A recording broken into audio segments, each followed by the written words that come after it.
Yo, yo, yo. This is not the smartest guys in the room. I see Tom. How you doing today, Tom? What is going on, my friend? I'm doing good. How are you?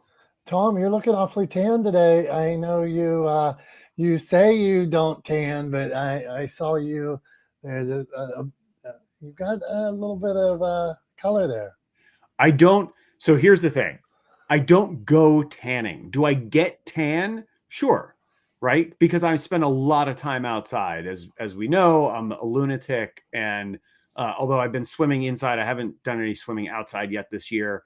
But I spend a lot of time outside riding my bike and running.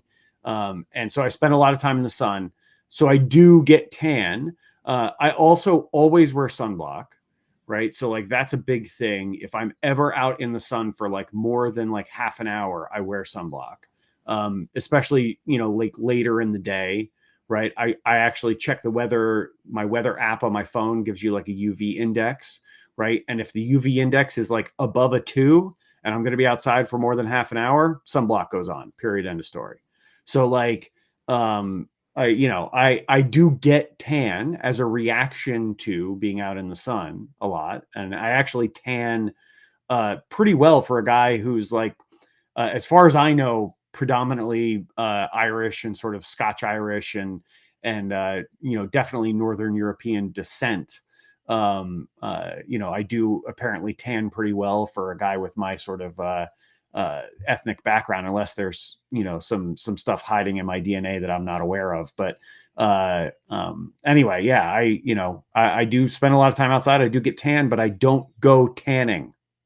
I don't go tanning. You act like going tanning, like people that.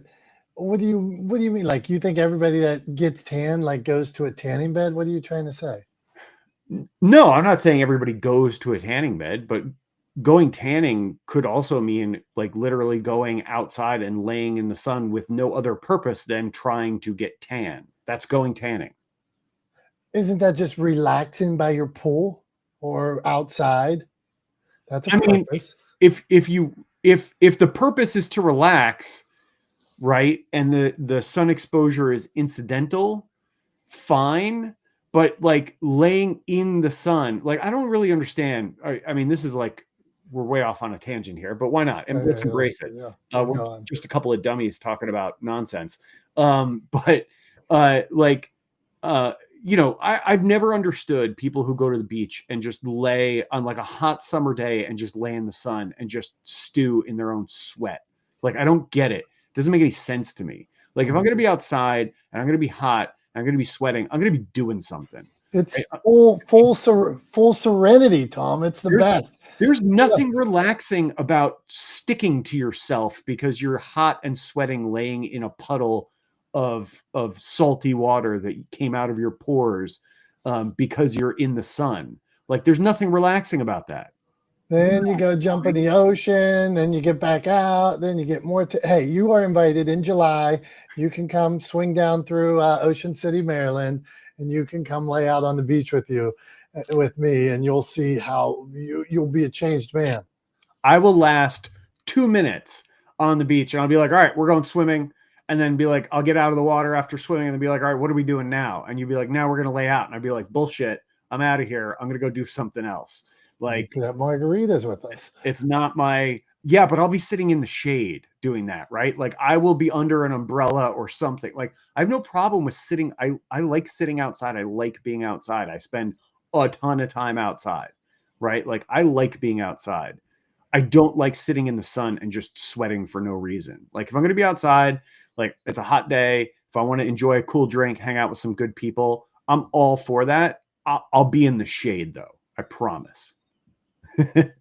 All right, all right, fair enough. All right, our tangent has went on long enough. All right, this is not the smartest guys in the room. We appreciate all for being here. Everybody who stops by today, we are talking about authenticity, building trust, or faking it, creating skeptics. This is Tom's subject today. Tom, why would somebody fake being authentic? What the hell is going on that people just is this a thing? What the hell are you talking about? Well, so I think people, it's all right. So it's less like faking authenticity, but sort of like trying to be something that they think someone else wants them to be, right? That's kind of what I meant by faking it, right? So not faking being authentic, but faking it as in, I'm going to be who I think you want me to be rather than being myself, right? That's where I think a lot of people run into problems. They think that someone wants their business to be something that it's not. And so they try to make their business appear to be that thing. And they end up creating a ton of skeptics because people are like, that doesn't smell real to me. There's something, it doesn't pass the sniff test, right? Like there's something, my spidey sense is tingling. There's something not quite right about it. And so it's going to make me skeptical. And the thing is that genuinely, most people are not good enough at creating a facade of passing themselves or their brand or their business off as something other than its true authentic self. They're not good enough at it to really pass muster. People can smell that kind of thing a mile away, right? Even if they can't put their finger precisely on the thing that gives it away, they can sense it, right? They can tell. It's like when you meet somebody and you're like, something just doesn't seem right about what they're saying to me. Something doesn't ring true about how they act. I feel like they were putting up a front, right? People can smell that kind of thing. We can pick it up. And the reason I think we pick it up is actually because we're really good at pattern detection, and people aren't good at faking patterns, right? And there are patterns of behavior, patterns of belief, things that show up in what we do, how we run our businesses, the values that we espouse, et cetera, et cetera. There are things that show up in how we do that. We create patterns, whether we realize it or not, and we're not good at faking those patterns, right? And so it doesn't pass the sniff test. People pick up on the fact that you're sort of faking these patterns, right? Or faking, trying to create this facade or this, put your business, your brand, or yourself up as something other than what you actually are because you believe it's what other people want you to be. And then at the end of the day, they end up being skeptical of you, of your brand, of your business because of those things, and your business, and you suffer for it, right? So like, I think the better part of valor, it's sort of like that old adage that I'm sure all of us heard when we were little kids, like truth is always the best policy, right? Honesty is always the best policy. And the same holds true here, right? I mean, honesty is the best policy. And by honesty, we mean authenticity in your behavior, in the values that you espouse, in the things that you say, in the way that you act, in the way that you interact with other people.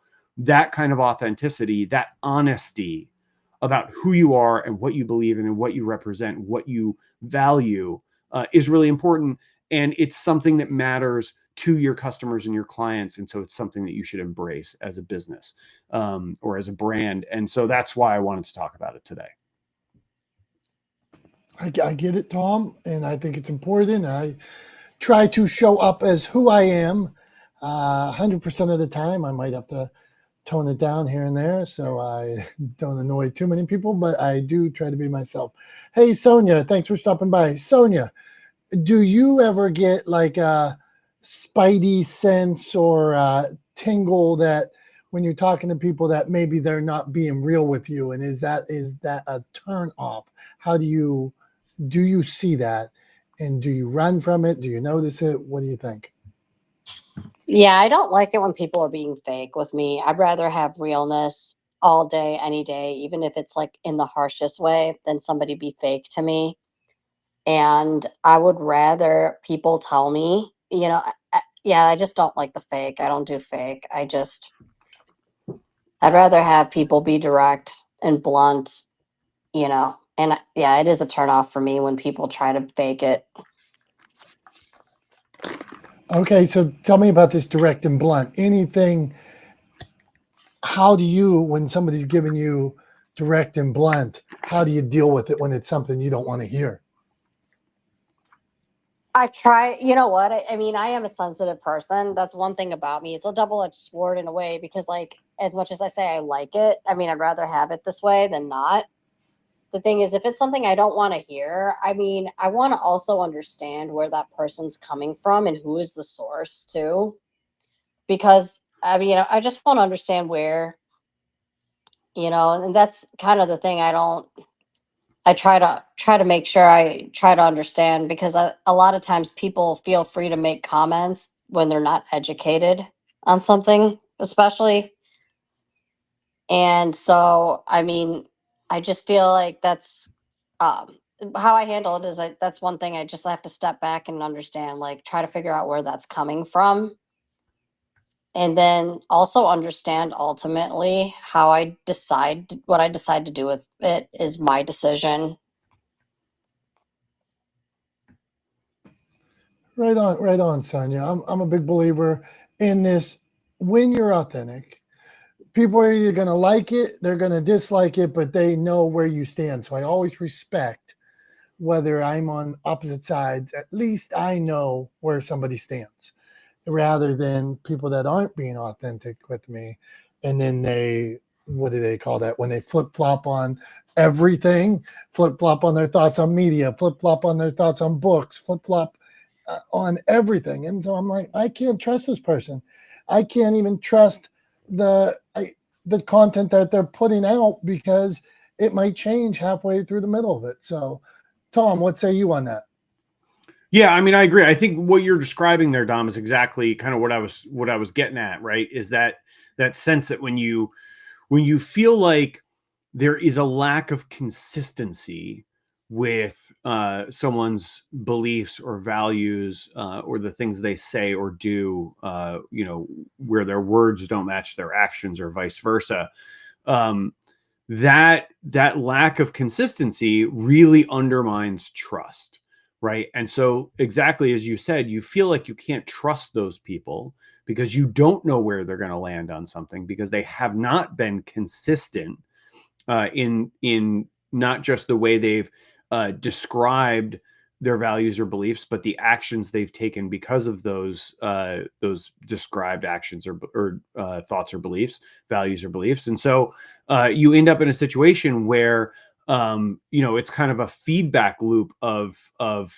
distrust and negativity, and it all stems from people trying to be something they're not, people trying to put forward for whatever reason, for a variety of reasons. I mean, there's lots of reasons why people do this, but trying to put forward this persona that they believe other people want to see, even if that belief is not rooted in fact or reality, right?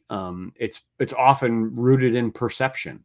And I don't know about you, but our eyes can lie to us sometimes, right? Like the things that we think we see aren't always there, right? I think we've all had this situation where I know I've had the situation, and my wife and I have both had this situation kind of coming out of an event or a party or something, where I thought somebody was being rude, and I made a comment to her afterwards, and she kind of said, I don't think they were being rude, right? And vice versa, right? Like she thought somebody was being rude, and I'd be like, I think you're reading too much into that. I really don't think they were being rude, right? You end up in that kind of situation. But yeah, I mean, our perception, can be wrong at times. But if you rely on that to dictate your behavior all the time, especially when there isn't good or direct feedback from people, you can end up in this weird feedback loop where you're constantly trying to be something you're not, and all you're doing is sowing mistrust and distrust in you and potentially your brand, your business, and it's a bad place to be. So yeah, I mean, I always encourage, always encourage authenticity and transparency, right? Like, and sometimes people go like, oh, just be unapologetically yourself. And I'm like, no. Sometimes being me means that I have to apologize, because sometimes I say the wrong thing. Sometimes I insult people, or I get a little carried away. Sometimes I have to apologize.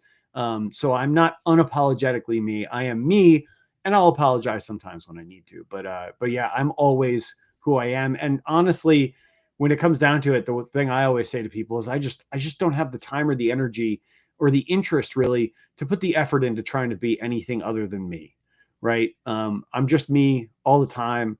Whether we're on this, I mean, Dom will attest to this. The way I talk here is exactly how I talk when we're offline. If he and I are just having a conversation, and maybe that makes me a little bit insufferable or a challenge to have a conversation with. Sometimes I could see that, but yeah, this is me all the time. Take it or leave it, right?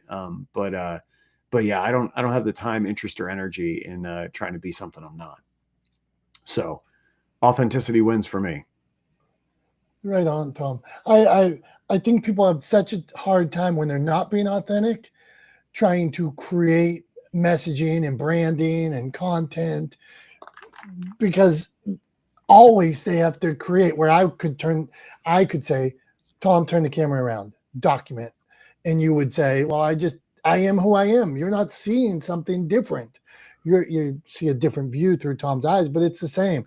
It isn't, oh, I got to go to the gym and pretend to lift weights, or I need to go figure out how to get on a bike. No, I'm on my bike all the time. If you want to ask me about books, I got 100 sitting right here that I'm looking at all day, and we can turn to the pages where I studied the spine or looked at barcodes, or it is what I do. So I don't have to think hard to turn Carrie Brett's book around and say, I like how Carrie Brett took this picture here. This is pretty cool. And Carrie's a photographer. Really neat how she did that in the grid lines, everything. It's perfect.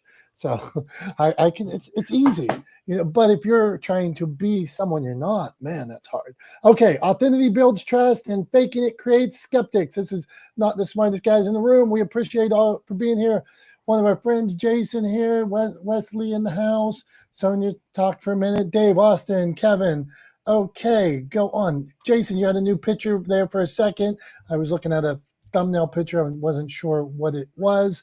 So, Jason, we're talking about authenticity, building trust, and faking it, creating skeptics. Is there anybody out there faking it? Oh, you don't have to give us exactly who, Jason, but a turnoff where you're like, I can smell this 10 miles away. With that one, I mean, I see a lot of fakes and whatever all the time. I mean, people wear shrouds and masks all the time. Can you be your 100% all the time of who you are? It's kind of like playing poker at times. Sometimes you got to hold that hand, and you can't show any reaction or action for that matter. I'm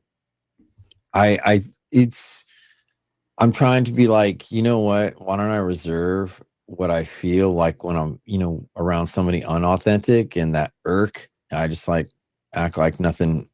They don't need to know that I'm bothered, and I don't need, if I don't want to engage with that person, or if I don't want anything from them, then I have nothing to worry about. But I keep a mental note like, okay, this person does this tendency. So if I ever did, okay. But for the most part, I don't really feel like I want to call out people anymore. I've done it most of my life where I heard BS, but I don't know. I just have a different perspective on that. I totally get that, Jason. I mean, look, why create conflict where there doesn't need to be any, right? Like why come at somebody like that? But out of curiosity, like, are there times when you realize that somebody is being disingenuous or like kind of faking it, and you just sort of turn around, you identify it, you can smell it, like Don was talking about, right? It doesn't pass the sniff test. And you decide, you know what, I'm just gonna walk away. I'm not gonna engage with this person because I can tell they're being inauthentic. Pretty much every single time I go into a courthouse, I'm good. And there are a lot of really intelligent people, but when I see sometimes in the industry where people are being led to that they would get a certain outcome, and they're like, why bullshit them? Why tell them something, especially that's going to affect their lives, that they have a strong chance, when just overhearing it's routine, like there's times I want to just speak up and say something, and I just have to walk away and just, okay, I've heard enough.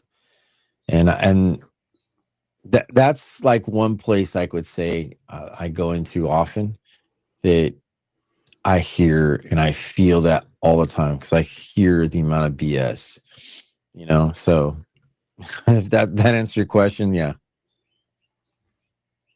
Thanks, Jason. I appreciate it. Wesley, we're coming to you next. So out of curiosity, obviously, the topic at hand. You've been up here for a couple of minutes. We're talking about authenticity and how it builds trust versus sort of faking it, and how that creates skeptics. Wonder if you have an instance or a story or an experience where you sort of identified either one of those things happening to you. Yeah, cool, man. Thanks for the room. Hope everyone's doing well. I'm Wes from Texas. Nice to meet you all. I always try. I actually have brought this up several times since I've been on Clubhouse, especially bringing it up. You should always show up authentic, genuine, and transparent is the other one I add. And, lots of reasons for it, but I think it builds trust for sure. I totally agree with the statement above. And depending on how long you know someone and what they're going through, you really get to know that person, anyways, the room title's cool. I've been up all night, had a weird day yesterday, had oral surgery, had some dental work, so I am on some meds right now. Not as talkative as normal, but I appreciate the room. You guys seem super cool.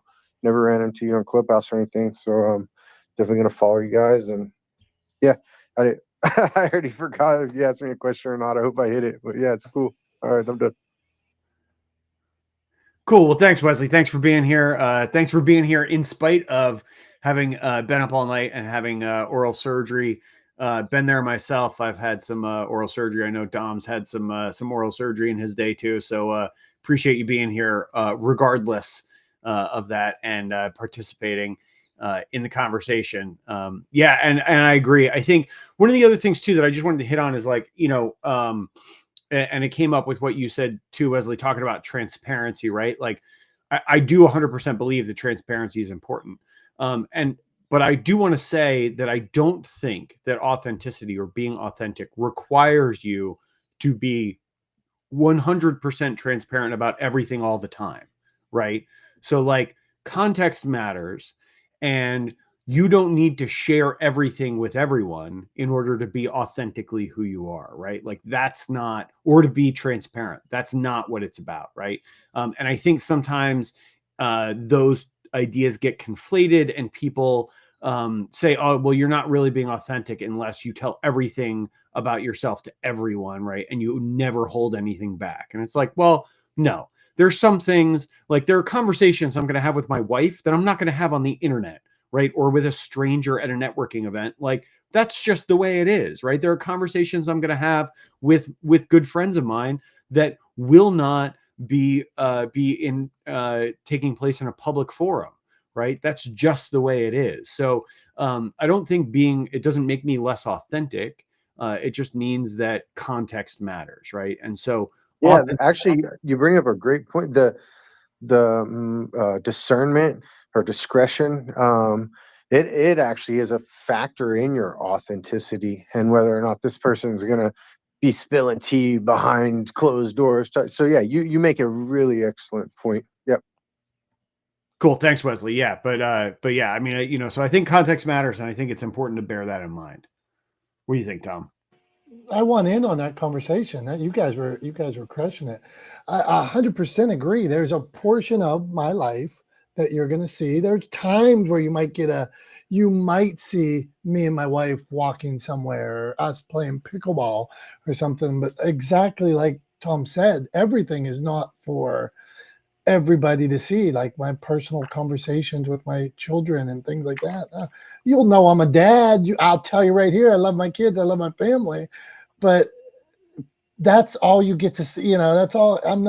My authenticity is I'm not going to show you more. That's their story to tell of certain things. So I love that there's a line that you are allowed to have a line. So you can be open. I'm open. I'll tell you a story. I'm going to tell you a story during show and tell about something different later, but I'll decide on I'm not going to tell you every story. So, okay, that's good stuff. Now, Tom, I just want to bring this back around here before we go to Dr. Chachi.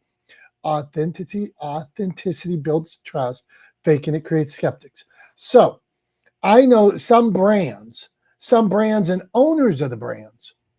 Okay, so we can go, and I'm not going to go too deep because I don't want to go political or anything here, but it often seems like brands that went one way 4 years ago, 2 years ago, they completely change. And now I thought you were for this, and now you're not. I'm confused. And I don't like that. Is not authenticity to me. Like, at least if I'm eating fried chicken somewhere, this place has stand the same way for 1,000 years. I know where they stand, whether I like it or not. I know they're not saying, where other brands are like, I was here on DI and now I'm canceling everything. I was here on this, now I'm the other way. What? So to me, now I wonder, now when I'm picking up my Miller Lite, my Bud Light, my whatever beer I'm drinking, now I gotta worry about, I just want to drink my beer. I didn't care about about their stance. And now that their stance is changing all the time, I'm like, do I need to know this before I drink my beer? So Tom, answer that, and let's hear what Dr. Tachi thinks. Yeah, I mean, so I'll put it this way, right? So as we've well established here, right, Dom, you are a diehard Steelers fan, right? I mean, like, terrible towels all over the place, like, huge season ticket holder, huge Steelers fan, right? So I'm sure that you don't look kindly at people who are fair weather fans of the Steelers, right? Big fans when they have a good season, nowhere to be seen when they have a bad season, right? Like, as most diehard fans do, like, you are ride or die Steelers, and you do not look kindly on people who don't share those values or share that belief or share that fandom with you, right? Who kind of come and go with the wind. And I think kind of some of that is what we're seeing with like some of these brands that you're talking about. Like the big one that springs to mind is look at Target, right? When it seemed like the winds were blowing in the direction of favorability towards equity programs, right? They jumped on board that bandwagon. They instituted a whole bunch of diversity, equity, and inclusion programs within their brand or their business.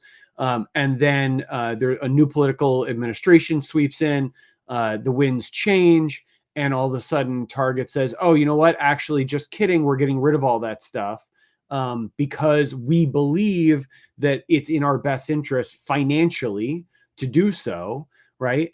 And what's ended up happening is they've actually suffered financially as a result, right? Their stock price tumbled. They ended up they've had declining sales for I think the last 2 quarters. A lot of people are broadly sort of boycotting Target, right? And so you end up in this situation where that fair weather fandom, right, like sort of going where they think the winds are blowing, ends up biting them, right, in the long run. And I think that's, at the end of the day, unfortunately, maybe your beer of choice, may be that brand or business. Maybe it's a time to look for another beer if you don't want to deal with that, right? One that doesn't pick a direction or pick their values based on which direction they think the wind is blowing, but one that picks their values or picks a direction because it's what they actually believe in, right? Because it's authentically what they believe in, right? Maybe that's the beer you choose to raise up on a weekend as you're sitting by the pool working on your tan, right? So maybe that's the one. But yeah, I mean, it's fair. They're fair weather fans, right? They're going where they think the wind's blowing. They're faking it, right? And of course, it creates skepticism on the part of consumers, obviously. So I don't know. That's my thoughts on that. All right, good stuff all around. Thank you all for being here. Not the smartest guys in the room. Authenticity builds trust. That's a tough word. Authenticity. So now I've mastered it though, and faking it creates skeptics. So Dr. Tachi, one of the most authentic people around, I want to hang out with Dr. Tachi someday. What if Dr. Tachi's actually faking it? I think she's the most authentic around, but Dr. Tachi, go on, Tom. I was going to say, I don't think she's faking it at all. I actually got to hang out with Dr. Tachi a bunch in the last week. Apparently I'm not as insufferable as I thought I might be sometimes because Dr. Tachi being here, despite the fact that she has spent like 4.5 hours with me in the last week in an intensive that I was doing, a legendeering intensive that I was doing that she was kind enough to attend. Apparently I'm not as annoying as I thought I might be, but I'm impressed that she's here, and I can vouch, she is very authentically herself. She does not fake it. She does not fake it. So Dr. Tachi, I want to thank you, one, for coming to the intensive, but two, for also coming here, for also showing up here every week. Really appreciate you always being a part of this space and a part of this room, and would love to hear your thoughts on authenticity, and maybe share a story or share an example of a time in your life when it's worked to build trust versus somebody faking it has undermined that trust or created some skepticism in you. Hey, good morning, everyone.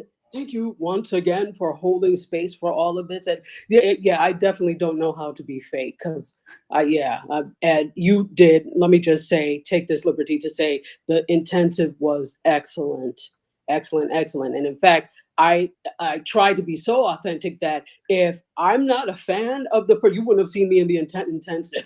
so that's the way that works.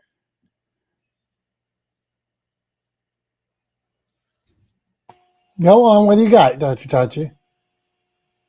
She was here. She was gone. Oh, no, man. Oh, we lost you. What happened? See, I'm not, I don't want to jinx myself, but I haven't had connection issues for a while. I'm on a streak here, Tom. Yeah, I don't know. Let's see if her mic went on mute. Let's see if it pops back up. I don't know if she was having some. If you can unmute, Doctor, if you go into the chat, there's a mute button on the chat. You might be able to unmute or mute there. The app's been acting kind of weird lately. Over. There you go. Thanks, Wesley. Go on, Dr. Tachi. Yeah, I mean. Okay, There we go. Okay. Yeah, it was saying poor connection for some reason. Okay. So if you can hear me, I'm going to continue. You're good. Go on, Tom. Give thumbs up. Okay, good. Thank you.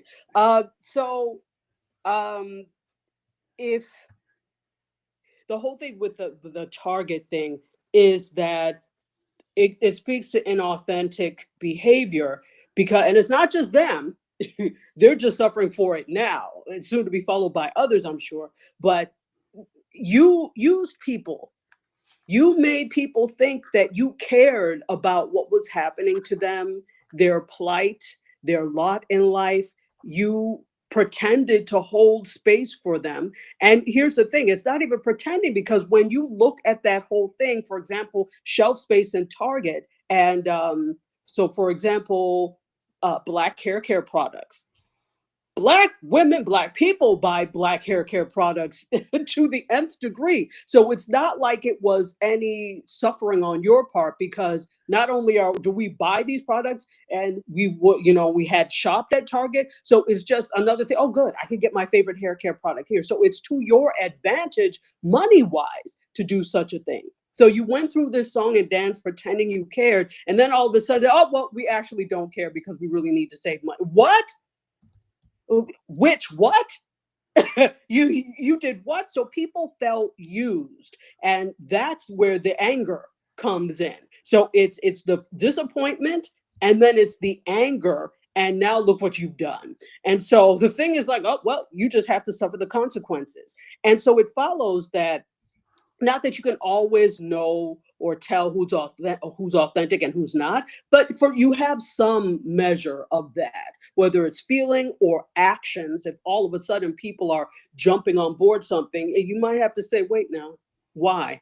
In the past, you didn't give a damn. Why? So I think we should all be very cognizant of the brands we use and whether or not they align with what we believe, whatever that belief is. Because I think this is good in terms of authenticity, because now you cannot just blindly use products, blindly do things anymore, because it shows that many brands have a particular way that they feel. And if it doesn't align with what you believe, then you're just funneling money to their beliefs, which is probably not what you want to do. So we should all be aware of the stances and the values and the mores that the brands we love and the brands we use, how they feel. So we make sure we're not funding debauchery. Right.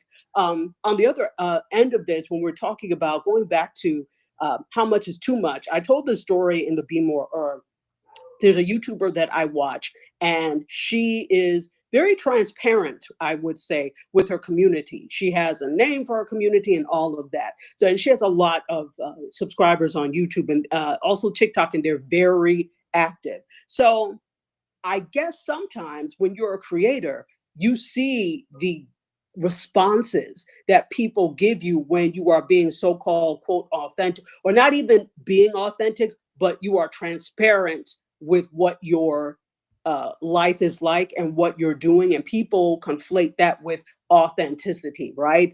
The fact that you're telling everything means that you're being authentic. Not always. So this particular YouTuber had we knew all of her relationships because she always said something about them on her romantic relationships, that is, always said something about them on her channel, which is why we also knew that both two of them that she shared ended badly with infidelity.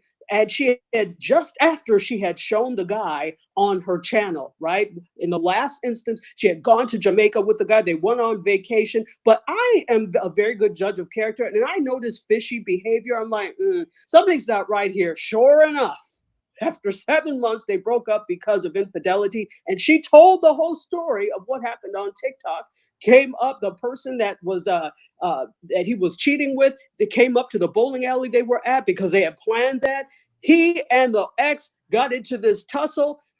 Police rumble in the jungle, scramble for Africa, all of that. And I'm like, sheesh, yeah, it makes for good storytelling, but did we need to know all of this? Because it also points to the fact that you tend to make poor decisions when it comes to who you spend your time with. And this has been over at least 2 that we've seen.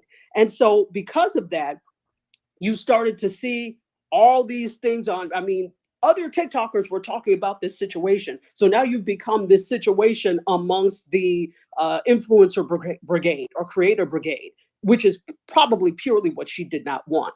So when you're trying to be authentic, that doesn't mean you have to spill everything. There are some things you can hold sacred. We don't have to know everything. And in fact, when you share everything, the expectation then becomes that your life is an open book. It's the same thing with like, okay, so I do media scope from my house. Do I go through my whole house and show everybody everything? No, that's also a safety thing, right? The only room you ever see is this room right here. So is that me being not non-authentic? That's not a word, but no, it's not. It's just me only choosing what everybody gets to see. So I've gone on now, but that's my 10 cents. Have it as you will. Dr. Tachi, good stuff. Me and Tom both smiled here for a second. So I'm looking at him. You said rumble in the jungle, and then then it seemed like you were talking about maybe some relations, and then you said scramble for Africa. So can you break down what that means?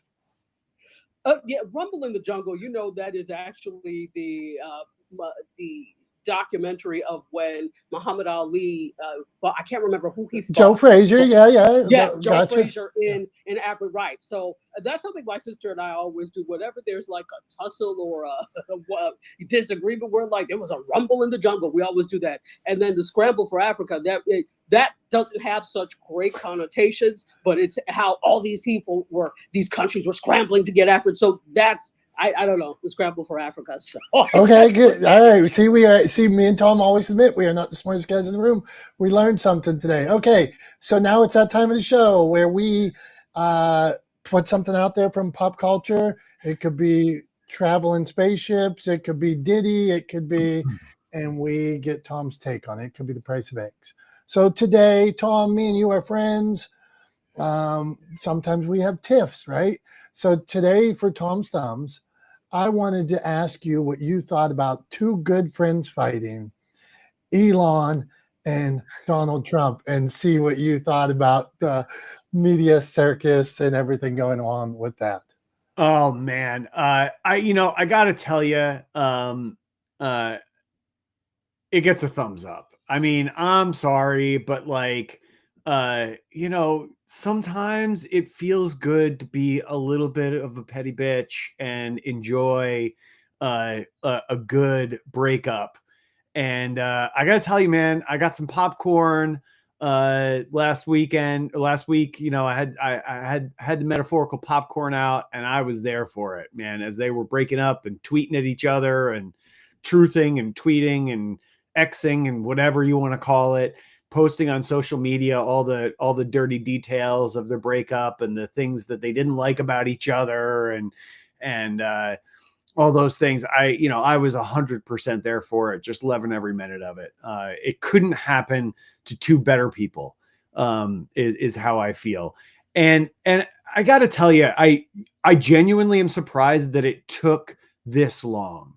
I honestly am surprised that it took this long, because what you have is two people with the most massive, fragile egos you can imagine, right? I mean, just like greenhouse sized egos, right? Like, and I'm talking like, like greenhouses, like when you go to like a botanical garden, right? Like those kind of like football sized greenhouses of egos, right? That are like literally glass houses. Like those, that's how big their egos are and how fragile they are. And it doesn't take a lot to sort of undermine or get through each other's skins. It could be a small rock, like to crack one of those panes of glass in the other's ego. And I'm surprised that it took so long for them to actually come to odds, to come to loggerheads like that with each other, and to butt heads. I am not at all surprised it was so publicly done. I am not at all surprised that it was so petty. I am not at all surprised that it was so immature. And I am not at all surprised that they broke up. I am mildly disappointed that it seems to have ended as quickly as it has. I guess my understanding is that at this point, Elon's deleted some of the tweets that he put out initially. And so he's kind of like trying to walk things back a little bit, blah, blah. But like, which I'm a little bit bummed out by, because I kind of wanted the petty public breakup to go on a little bit longer. But yeah, I mean, all in all, like, couldn't happen to two better people. I am so happy and so here for Elon and Donald breaking up and going their separate ways. And I just can't wait until Andy Cohen hosts the reunion show on Bravo, right? Like, that's what I'm looking forward to. So for all of those reasons, the Trump Musk breakup gets a big thumbs up from me. Tom, I'm glad we could find. So Tom's Thumbs, something we do every week. I'm glad we could get a. You don't always give thumbs up. So Dr. Tachi, what do you think about Tom being so free with the thumbs up today? Somehow I knew this was going to be a thumbs up, so I'm not surprised. But yeah, this is a rare thumbs up from Tom. Wow. Yeah, who knew? Go on, Tom. I want to ask Dr. Tachi, would you, if Andy Cohen hosted a reunion a la Housewives, right, would you watch, and who do you think would throw a drink first, Trump or Musk?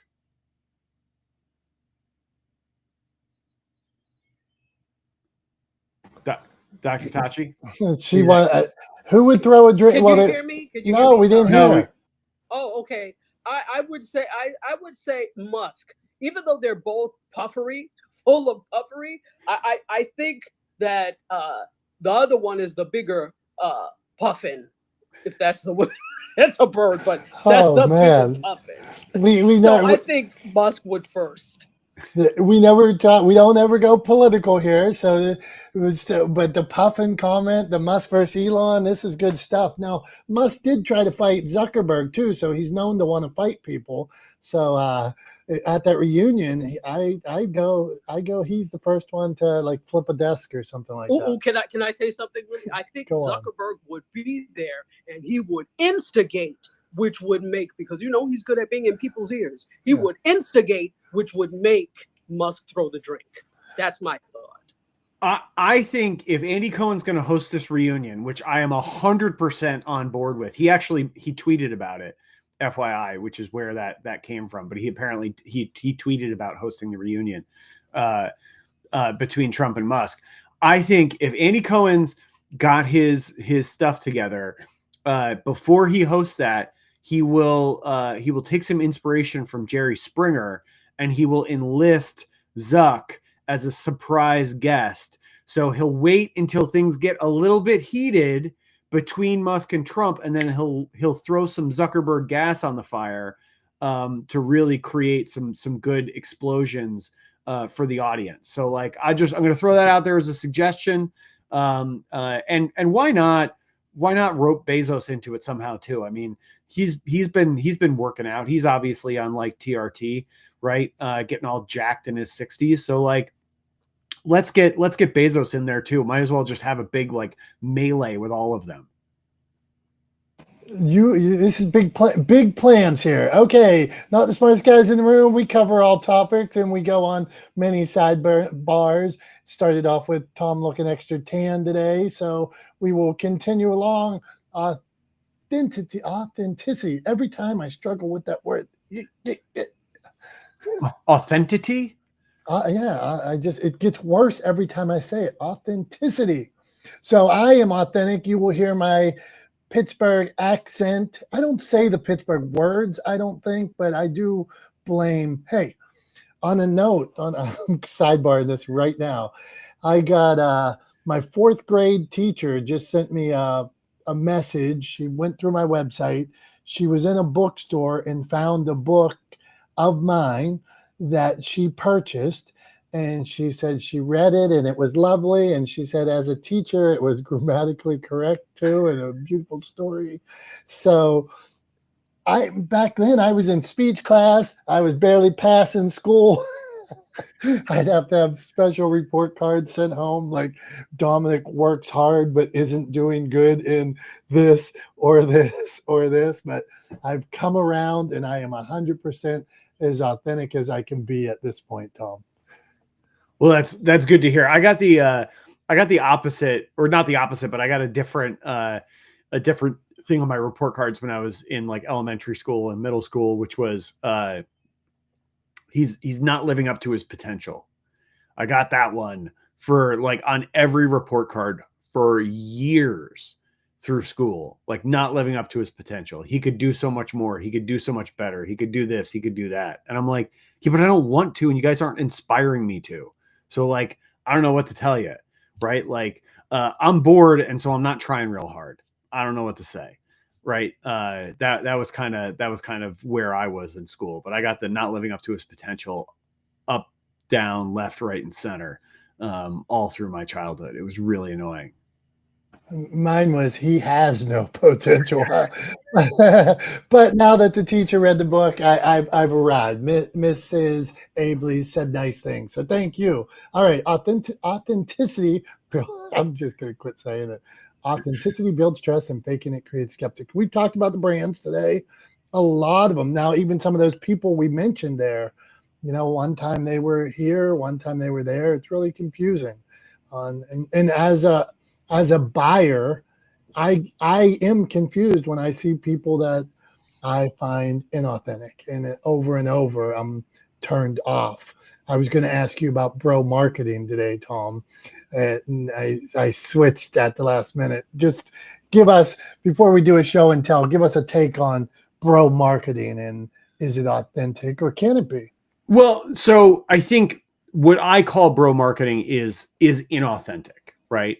And it actually it does kind of parallel to in some ways the kind of thing that we're talking about and what we've seen with sort of big brands, right? And they're kind of shifting positions based on where they see the winds blowing of politics, of policy, right? What favors them the most, right?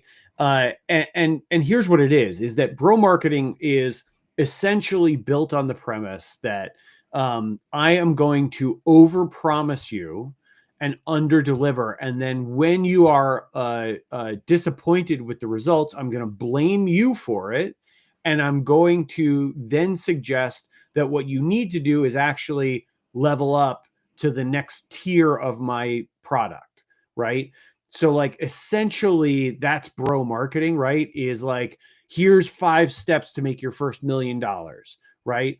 You take the class, you pay me $100 or whatever, I give you a workbook, you do the 5 steps, surprise, surprise, you don't make $1 million, right?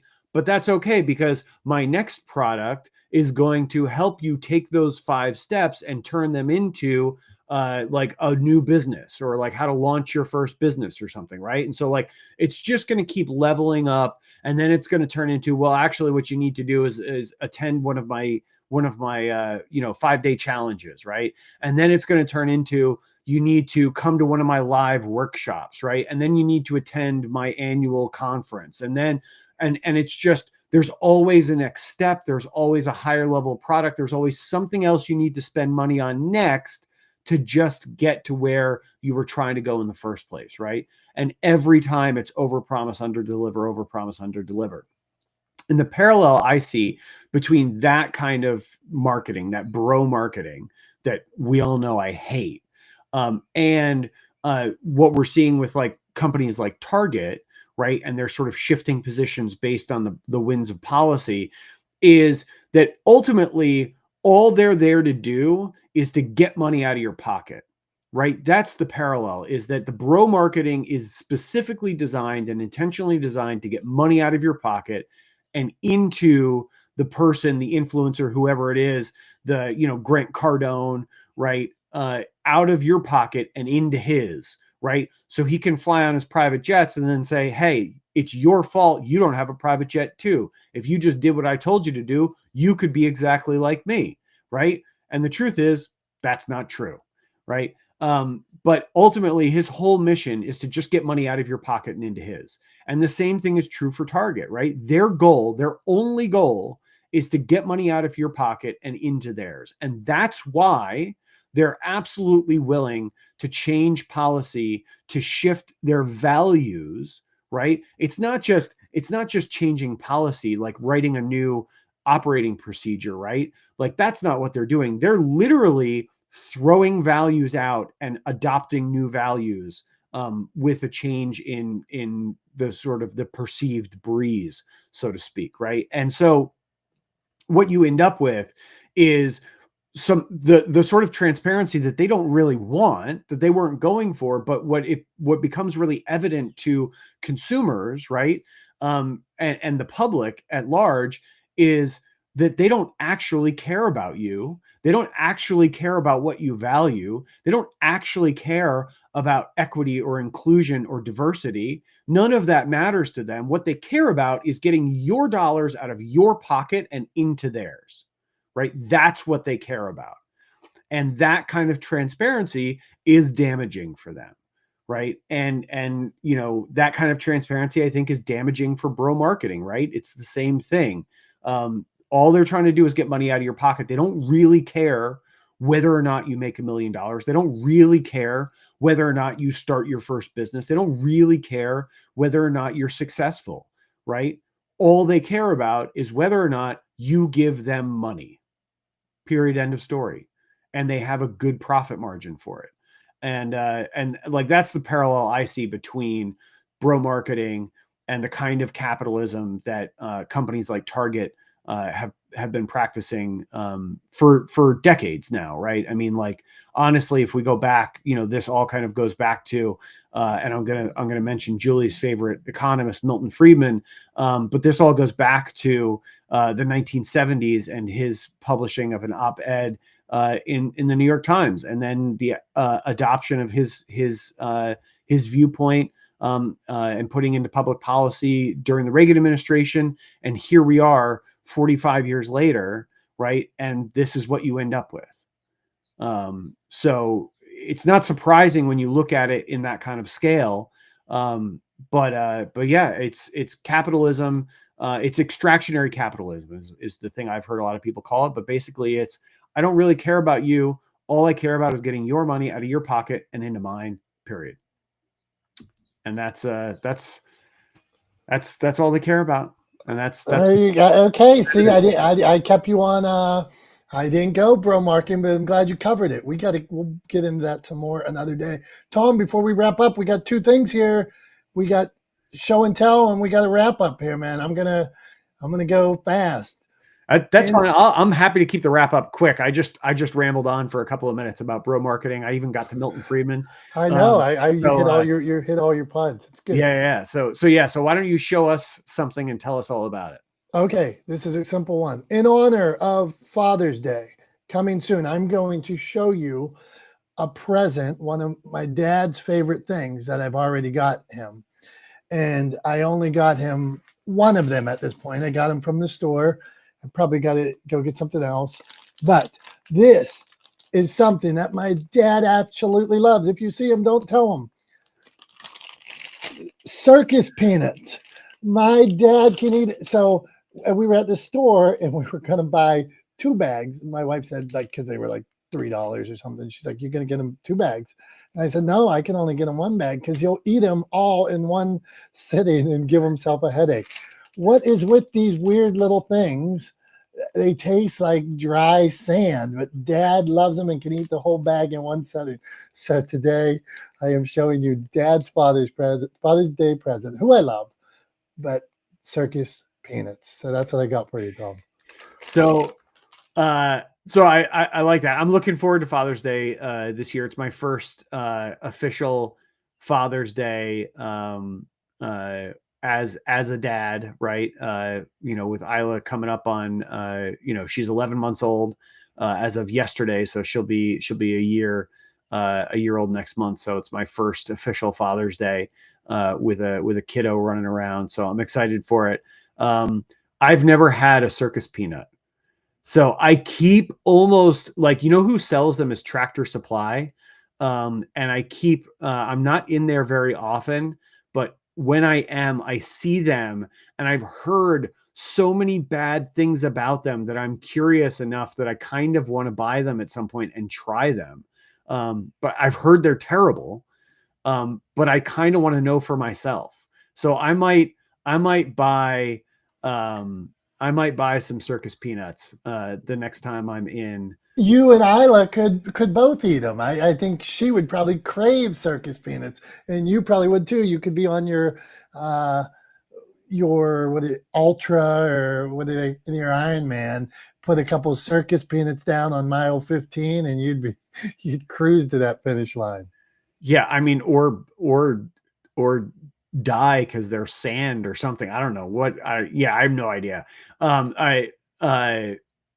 Isla does like peanut flavor. I mean, I was allergic to nuts when I was a kid, so I didn't eat anything that was. They're orange. There's no peanut in them. They just look like a peanut. What the heck are you talking about? Dude, I don't know. I've never tasted one. I have no idea what I assumed that they were peanut flavored. Like, I mean, I don't know. That seems to make sense. I assumed that they were peanut flavored because they're Circus peanuts. They're peanuts. They're called peanuts. How are they not peanut flavored? They're not peanut flavored, seriously? No, they're like orange and marshmallow. They have nothing to do with peanuts except that they look like a peanut. That is the weird. That's weird. That's okay, weird. Tom, on that note, we talked Circus peanuts. We talked Morgan Friedman or whatever the guy's name is. So Milton Friedman. Milton. What do we close us out, Tom? Wrap us up. All right. Well, so here we go. At the end of the day, I think we've given a lot of examples and a lot of reasons why it should be clear that the best policy, like our mothers or our parents used to say to us when we were little kids, I know mine said to me, honesty is the best policy. And in this case, let's just swap honesty with authenticity. It is the best policy. Be honest and be true to your values. Wear them on your sleeve. Let your audience, your community, your customers, your clients know who you are, what you stand for, what you believe in. And at the end of the day, I think it will benefit you in the long run, right? So use your authenticity to build trust. Be relentlessly authentic, as I like to say, and I'll let you know what Circus peanuts taste like to me, or what I think of them. I will get some. I actually will get some. I'm gonna go out of my way now to get some Circus peanuts, and I will report back. I don't know if I'll have them by next Wednesday, but I'll report back at some time in the near future on my thoughts on Circus peanuts. Maybe that could be a Tom's thumbs. I'll give you a thumbs up or a thumbs down, depending on what I end up thinking of Circus peanuts. But in the meantime, I want to say thank you to everybody who came by this week. We appreciate you guys. We love you guys. You're the reason why we do this. You're the reason why Dom and I are not the smartest guys in the room. We thank you for being here with us. We thank you for being here with us every Wednesday at 9:30 a.m. Eastern time for Not the Smartest Guys in the Room, live here on Clubhouse and streaming all over the internet. So until next Wednesday, have a great rest of your week. Have a great weekend. We love you, and we'll see you next time. Bye-bye now.